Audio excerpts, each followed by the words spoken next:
नमस्कार, मैं कीर्ति और मैं आप सभी का स्वागत करती हूँ आपके अपने चैनल भिवानी हलचल पर। वहीं नजर डालते हैं आज की मुख्य खबरों पर। सरदार वल्लभ भाई पटेल जी की जयंती के अवसर पर भिवानी के भीम खेल परिसर में रन फॉर यूनिटी कार्यक्रम का आयोजन किया गया। इस मौके पर एसडीएम दीपक बाबूलाल करवा ने मैराथन को हरी झंडी दिखाकर रवाना किया और युवाओं को नशे से दूर रहने का संदेश दिया। वहीं इस अवसर पर बड़ी तादाद में स्कूली बच्चों के साथ साथ युवाओं ने शिरकत की।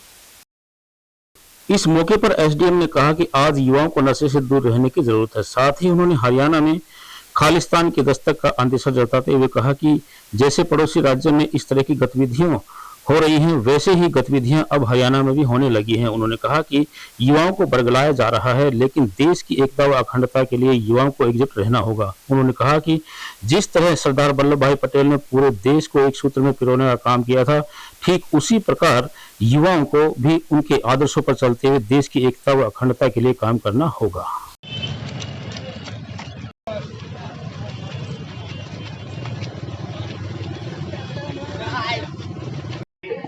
व्यर्थ में जाने दूंगा। तो इसमें दो बड़े बड़े संदेश हैं। सबसे पहले तो ये सरदार पटेल जयंती हम क्यों मना रहे हैं, तो सरदार पटेल को कहा जाता है आयरन मैन ऑफ इंडिया, यानी कि इन्होंने भारत बहुत सारे टुकड़ों में बटा हुआ था, बहुत सारी मतलब 300 के ऊपर रियासत थी, उन सबको जोड़ के भारत देश बनाया गया और उसमें थोड़े से राज्य बनाए गए, जो कि अब बढ़ के 28 राज्य हो गए। तो ये काम एक तरीके से करना कठिन भी था और नामुमकिन भी था। तब के जो प्रधानमंत्री थे नेहरू जी, उन्होंने बोला ये कैसे करेंगे, लेकिन सरदार पटेल ने ये कर दिखाया, साम दाम दंड भेद जो भी उनके हाथ लगा। तो इसी तरीके से ये संदेश प्रशासन और सरकार भी यही देना चाहती है कि ये अखंडता देश के अंदर आप बनाए रखना।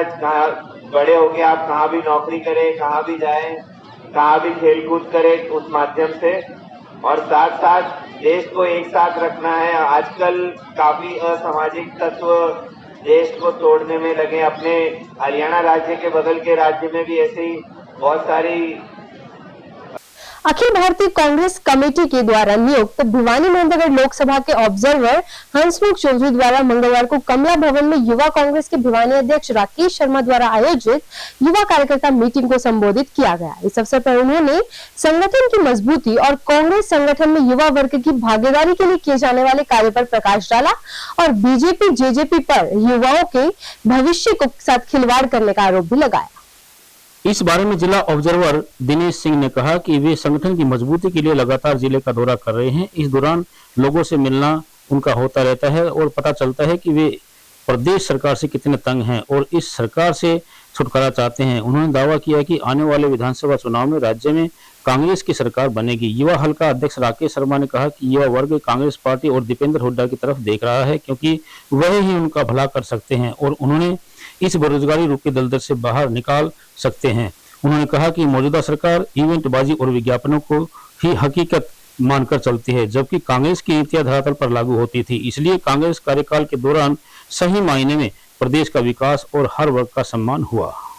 के महान दिन पे इंदिरा जी का निर्वाण दिन है और सरदार वल्लभ भाई पटेल की जन्म जयंती है। उस दिन हमारे छोटे भाई राकेश जी, जो यूथ के प्रेसिडेंट है, उन्होंने जो ये कार्यक्रम रखा, वो यूथ को आगे लाने के लिए और हरियाणा में कांग्रेस से साथ यूथ जुड़े, उसके लिए जो इन्होंने कोशिश की वो सराहनीय है और उनको अभिनंदन देने पात्र है। सर, अब 5 राज्यों में चुनाव है सर, क्या देख रहे हो किस प्रकार रहेगा? 5 राज्यों में से 4 राज्यों में कांग्रेस की सरकार बनने जा रही है। बात करें राजस्थान, मध्य प्रदेश, तेलंगाना, कहाँ किस सिचुएशन में कितनी सीटों की संभावना है? 4 राज्यों में मिजोरम के सिवाय तेलंगाना, राजस्थान, मध्य प्रदेश सभी जगह सरकार कांग्रेस की बनने जा रही है, भारी बहुमत से। बात करें हरियाणा की सर, लोकसभा चुनाव किस प्रकार की तैयारी है सर पार्टी की, कितनी सीटों की संभावना है? हरियाणा में अभी लोकसभा चुनाव से पहले जो हमारे संगठन के पद है, संगठन का जो काम अधूरा है, उसको सब में कार्यकर्ता को जोड़ के संगठन की ताकत को मजबूती देने के लिए हम एआईसीसी कोऑर्डिनेटर भाई दिनेश के साथ पूरे हल्के में घूम रहे हैं और सभी को साथ लेकर कांग्रेस को मजबूती देने के लिए चिन्हित करके पद नामांकित किया जाएंगे। सर, बात करें कांग्रेस की गुटबाजी की तो कहाँ किस प्रकार कांग्रेस में कोई गुटबाजी नहीं है। गुटबाजी अभी दिख रही है भाजपा में। 2 दिन पहले ही उन्होंने अपने अध्यक्ष बदल दिए। कहाँ आए आप गुटबाजी बता रहे हो? माननीय राहुल गांधी जी और माननीय दीपक बावरिया जी, जो हरियाणा प्रदेश कांग्रेस कमेटी के प्रभारी हैं, संगठन पे काम करने के लिए यहाँ पे भिवानी जिले के ऑब्जर्वर के रूप में लगाया गया है। और विगत 1 महीने से हम लोग लगातार भिवानी जिले के चारों विधानसभाओं पे और बगल की चरखी दादरी जिले पे भी हम लोगों ने मीटिंग ली है। उसी क्रम में आज हम लोगों ने हमारे यूथ कांग्रेस के जो विधानसभा अध्यक्ष हैं भाई राकेश शर्मा जी, इनके नेतृत्व में यूथ कांग्रेस की हमने यहाँ पे मीटिंग ली है और अपने नौजवान साथियों को आह्वान किया है कि वो वर्तमान निरंकुश सरकार के विपक्ष में पूरी ताकत के साथ लगे, कांग्रेस पार्टी को मजबूती प्रदान करें। कांग्रेस ने हमेशा, चाहे वो हमारे कर्मचारी हों, सरकारी कर्मचारी हों या नौजवान साथी हों, सभी लोगों की मुद्दों को बहुत मजबूती से उठाया है। और जो नौजवान साथी हैं यहाँ हमारे, वो भी पूरी तरीके से जुड़ रहे हैं। हम जहाँ भी मीटिंगें कर रहे हैं उसमें अच्छी संख्या नौजवान साथियों की हो रही है। वो भी कहीं ना कहीं महंगी शिक्षा ले रहे हैं, रोजगार उनको कहीं दिख नहीं रहा है, रोजगार की व्यवस्था सरकार कर नहीं पा रही है। अच्छी खासी डिग्रियां लेकर के जो नौजवान साथी हैं वो घूम रहे हैं और ये सरकार पकौड़े बेचने के लिए उनको कहती है। तो ये सब जो है, जो जुमलेबाजी करके जो वो सत्ता में आए हैं, उससे नौजवान साथी हमारे परिचित हो रहे हैं। स्थानीय हालुआस गेट स्थित सिद्धपीठ बाबा जहरगिरी आश्रम के पीठाधीश्वर अंतर्राष्ट्रीय श्रीमंत डॉक्टर अशोक गिरी महाराज ने मंगलवार को रूस से आए अंताओग नामक व्यक्ति को सनातन धर्म का सेवक बनाया। इस अवसर पर सबसे पहले हवन यज्ञ का आयोजन किया गया, तत्पश्चात पूरे विधि विधान के साथ उनका नामकरण किया गया। बता दें कि योगेंद्र शक्ति प्रकाश श्री महंत अशोक गिरी महाराज के 1000वें शिष्य हैं, जिन्होंने सनातन धर्म अपनाया है। इस मौके पर अंतर्राष्ट्रीय श्री महंत ने बताया कि वर्ष 2013 में मॉस्को की एक महिला ने सनातन धर्म अपनाया था तथा जिसके बाद से वह लगातार जहरगिरी आश्रम में आकर आशीर्वाद लेती है। उन्होंने बताया कि सनातन धर्म की बढ़ती लोकप्रियता के चलते आज 1000 विदेशी लोग सनातन धर्म को अपना चुके हैं। डॉक्टर अशोक गिरी महाराज ने कहा कि ईश्वर, आत्मा, मोक्ष ये सभी पूर्ण और ध्रुव सत्य है। सनातन धर्म अनादिकाल से चला आ रहा है और अनंत काल तक रहेगा, क्योंकि इसका न आदि है और न कोई अंत है। उन्होंने कहा कि मोक्ष की सत्यता सनातन धर्म की ही देन है। श्री महंत डॉक्टर अशोक गिरी महाराज ने कहा कि आज भारतीय संस्कृति एवं संस्कार की पूरी दुनिया दीवानी है। विदेशों में भी हमारी संस्कृति और सभ्यता को अपनाया जा रहा है, लेकिन ठीक इसके विपरीत हम पश्चिमी सभ्यता की ओर आकर्षित हो रहे हैं। इससे युवा पीढ़ी में संस्कारों का अभाव साफ तौर पर देखा जा सकता है। उन्होंने कहा कि आज विभिन्न आधुनिक देशों में लोग हिंदू धर्म की वैज्ञानिकता से काफी प्रभावित हैं और दिन प्रतिदिन लोगों का सनातन धर्म पर विश्वास बढ़ता जा रहा है। सनातन सर्वदा विजेते, सनातन हमेशा से सत्य है और जीने की जीवन सनातन विज्ञान से परे है। जो आज विज्ञान को आज हथियार बनाते हैं, सनातन का ही वो बीज है विज्ञान भी, और उसी की देखरेख में एक नया पौधा काफ़ी वर्षों से ये हमारे पास आ रही हैं माँ प्रेमा, और अभी एक स्टूडेंट और लेके आए हैं। इनको आज नया नाम दिया है और सनातन धर्म में एंट्री कराई है, प्रवेश कराया है। इनके हाथ से योगेंद्र शक्ति प्रकाश की दीक्षा दी गई है और ये अपने सनातन को बड़ी भांति से परिचित हैं और प्रभावित भी है कि ये जो भारतीय संस्कृति, जो परंपरा है, जो वैदिक परंपरा, ऋषियों की परंपरा, संतों की परंपरा है, वो अद्भुत है, इनके देश में नहीं है। और माँ प्रेमा का एक बहुत बड़ा विस्तार है मॉस्को में और इनके करीब ये 1000वां शिष्य आज है और भी बहुत से आते रहेंगे। तो हमें गर्व है कि हम अपनी संस्कृति और संस्कार की रक्षा हेतु और सनातन के बढ़ाने के लिए हमेशा तत्पर हैं। और सनातन किसी का कोई गला नहीं काटता या किसी से कोई प्रलोभन नहीं देता, हमें कोई प्रलोभन नहीं दिया, ये स्वयं चल के आए हमारे पास। और सनातन का अर्थ है कि जीवन जीना सिखाना, मोक्ष की ओर ले जाना। मंगलवार को गांव पालुआ स्थित केंद्रीय विद्यालय में डीसी नरेश नरवाल के मार्गदर्शन में भटिंडा से एनडीआरएफ की 7वीं बटालियन द्वारा भूकंप की मॉक एक्सरसाइज आयोजित की गई। सायरन के साथ भूकंप मॉक एक्सरसाइज की शुरुआत हुई और एनडीआरएफ की टीम ने बच्चों को सुरक्षित बाहर भी निकाला।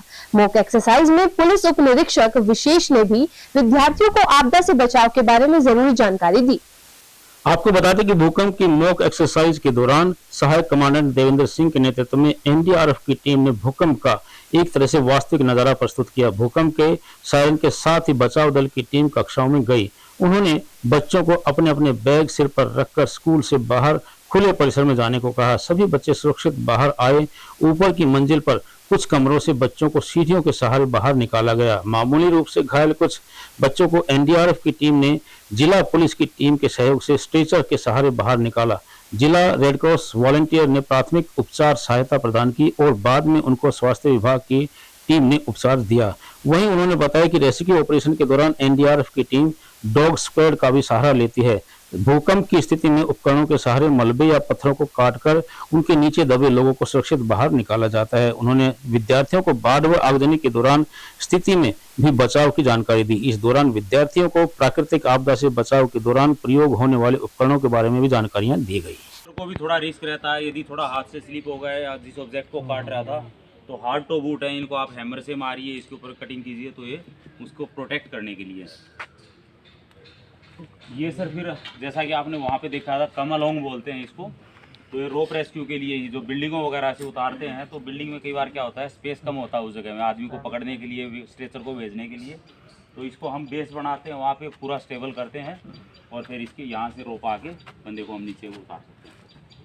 और ये जनरेटर जो सर पूछ रहे थे पावर सप्लाई के लिए, at a time NDRF team move करती है सर। ये 5 किलोवाट के होंडा के जनरेटर हैं और इसका मैक्सिमम आउटपुट एक का 7.5 किलोवाट है, तो 15 किलोवाट की सप्लाई हम एनडीआरएफ टीम जहाँ भी जाती है अपने साथ होती है कोई भी इक्विपमेंट चलाने के लिए।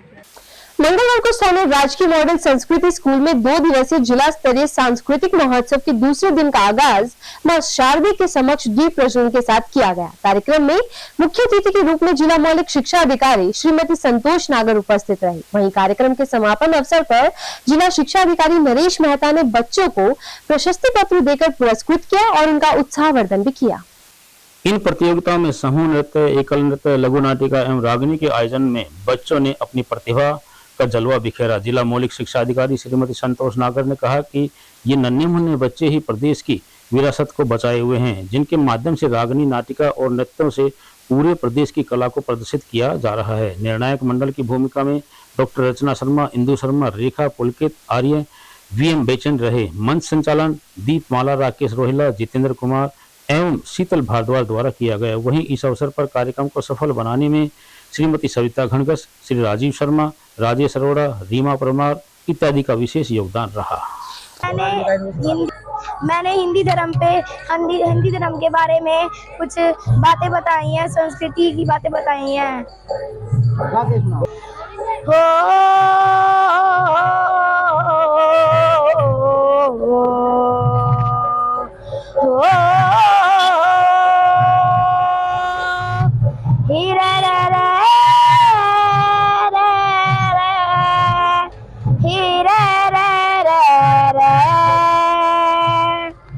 गंगा जी के प्यार में, सरस्वती कंठार में, गंगा जी के प्यार में। और हमारा डांस है, ग्रुप डांस, उसमें मैं सिंगिंग कर रही हूँ और मैं कक्षा 9वीं की छात्रा हूँ। फायदा तो ये है कि एक हमारे देश के बारे में हम ज़्यादा कुछ जान पाएंगे और ये हम लोगों को भी बता पाएंगे कि हमारे देश में क्या क्या होता है और हरियाणा सबकी जान है। ये पिछले 2 दिनों से सांस्कृतिक महोत्सव चला हुआ है। इस महोत्सव का आयोजन 2 ग्रुपों में किया गया है। पहला ग्रुप जो सीनियर ग्रुप था वो 9 से 12 का कल हो चुका है। आज जूनियर ग्रुप का आयोजन किया जा रहा है। आज कक्षा 5 से लेकर के 8वीं तक के बच्चे इसमें भाग ले रहे हैं और इसमें 4 तरह के इवेंट शामिल किए गए हैं: ग्रुप डांस, सोलो डांस, रागनी और स्किट। सर, आजकल जिस प्रकार से हम देख रहे हैं कि हमारे बच्चों के सामने संस्कृति के नाम पर जो भद्दापन परोसा जा रहा है और बच्चे वास्तविक संस्कृति उसी को मान रहे हैं, तो भारतीय सरकार ने ये महसूस किया कि क्यों ना हम स्कूली लेवल से ही बच्चों को जो हमारी वास्तविक सांस्कृतिक धरोहर है उससे अवगत कराया जाए। तो पूरे भारतवर्ष में इस प्रकार का आयोजन किया जा रहा है। इसका जो प्रथम आयोजन है वो विद्यालय स्तर पर होता है और विद्यालय स्तर में जो टीम चयनित होती है वो टीम ब्लॉक लेवल में भाग लेती है। ब्लॉक लेवल की जो 3 चयनित टीमें हैं वो आज जिला स्तर के कार्यक्रम में भाग ले रही है। यहाँ जो टीम प्रथम रहेगी वो टीम स्टेट लेवल पर जाएगी। स्टेट की जो प्रथम टीम है वो नेशनल लेवल पर जाएगी। इसमें हर स्तर के ऊपर नगद पुरस्कार दिए गए हैं प्रत्येक बच्चों के लिए और बच्चों को प्रोत्साहित करने के लिए जो विद्यालय अच्छा काम कर रहे हैं, अभी विभाग उनके लिए प्रत्येक विद्यालय के लिए 50,000 की राशि है इन कॉस्ट्यूम को खरीदने के लिए, इंस्ट्रूमेंट्स के लिए जारी कर रहा है। और हर लेवल के ऊपर सरकार प्रयास कर रही है। हरियाणा विद्यालय जो शिक्षा विभाग है वो भी प्रयास कर रहा है कि बच्चों को जो वास्तविक सांस्कृतिक धरोहर से रूबरू कराया जाए। जी, मेरा नाम आशा है। मैं राजनीति विज्ञान की प्रवक्ता हूँ राजकीय वरिष्ठ माध्यमिक विद्यालय रतेरा भवानीखेड़ा ब्लॉक से। आज यहाँ पर हम जिला स्तरीय जो सांस्कृतिक कार्यक्रम हो रहा है उसमें भाग लेने आए हैं। मेरे स्कूल के भी 11-12 विद्यार्थी इसमें भाग लेने के लिए उपस्थित हुए हैं। यहाँ पर हमारा सोलो डांस और ग्रुप डांस के अंदर आज की हमारी पार्टिसिपेशन है। कल जो बड़े बच्चों का ग्रुप था, सीनियर ग्रुप था, उसमें हमारी रागनी जो प्रतियोगिता थी उसमें तीसरा स्थान हमारे विद्यालय ने प्राप्त किया है। आज हमारे 2 ही प्रोग्राम यहाँ पर हैं। यहाँ की व्यवस्थाएं अच्छी हैं, खाने का प्रबंध अच्छा किया है, अनुशासन समिति अच्छा कार्यभार संभाल रही है, स्टेज पर भी बहुत अच्छे से सारा काम संभाला जाता है। अभी सर ने बताया था कि हमारी संस्कृति के नाम पर आजकल जिस तरह का फूहड़पन झलकता है, ये उसको निकाल के एक वास्तविक जो हमारी पारंपरिक शैली थी हमारे हरियाणा संस्कृति की, उसका बच्चों को एक तरह से परिचय प्रदान करता है। धाकड़ प्रहरी क्लब के बैनर तले मंगलवार को जिले के गांव घुसखानी स्थित शहीद कैप्टन ओपी दलाल राजकीय उच्च विद्यालय में नशे के खिलाफ जागरूकता रैली निकाली गई। जागरूकता रैली को मुख्य अध्यापक कृष्ण कुमार ने झंडी दिखाकर रवाना किया। रैली में विद्यालय के करीबन सभी विद्यार्थी शामिल रहे, जिन्होंने गाँव की गली गली जाकर लोगों को नशे के प्रति जागरूक किया।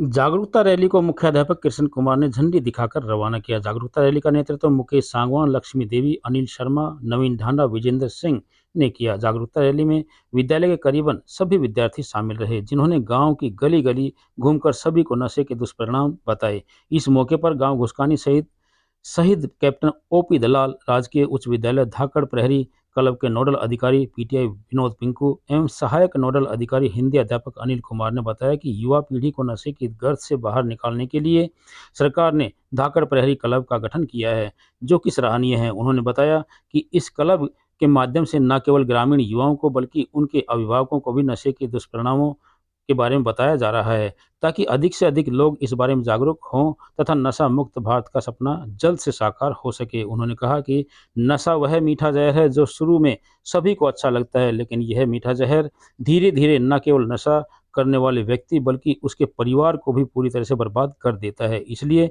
प्रत्येक युवा को नशे जैसी सामाजिक बुराई से दूर रहकर समाज व राष्ट्र की उन्नति में अपना योगदान देना चाहिए। मेरा नाम हिना है। मैं 8वीं कक्षा की छात्र राजकीय उच्च विद्यालय घुसखानी में पढ़ती हूँ। आज हमारे स्कूल में धाकड़ प्रहरी क्लब का आयोजन हुआ। धाकड़ प्रहरी क्लब का यह उद्देश्य है कि सभी बच्चे खेले कूदे और लड़का और लड़की को समान अधिकार मिले। आज हमारे ग्रामीण क्षेत्रों में नशा एक हानिकारक पदार्थ बन गया है, जो कि हमारे शरीर के लिए बहुत हानिकारक शिका है। मैं धाकड़ प्रहरी क्लब की सदस्य हूँ और धाकड़ प्रहरी क्लब का उद्देश्य यह है कि हमारी जो युवा पीढ़ी है वो नशे की तरफ जाती जा रही है, तो हमें उसका उद्देश्य यह है कि हमें उनको जागरूक करना पड़ेगा। समय समय पर रैली निकालनी पड़ेंगी। अगर हम ये नहीं समझेंगे, अगर वो नहीं समझेंगे नशा एक बुरी चीज़ है, अगर हमारी युवा पीढ़ी ही इसमें, तो हमारे देश का क्या होगा।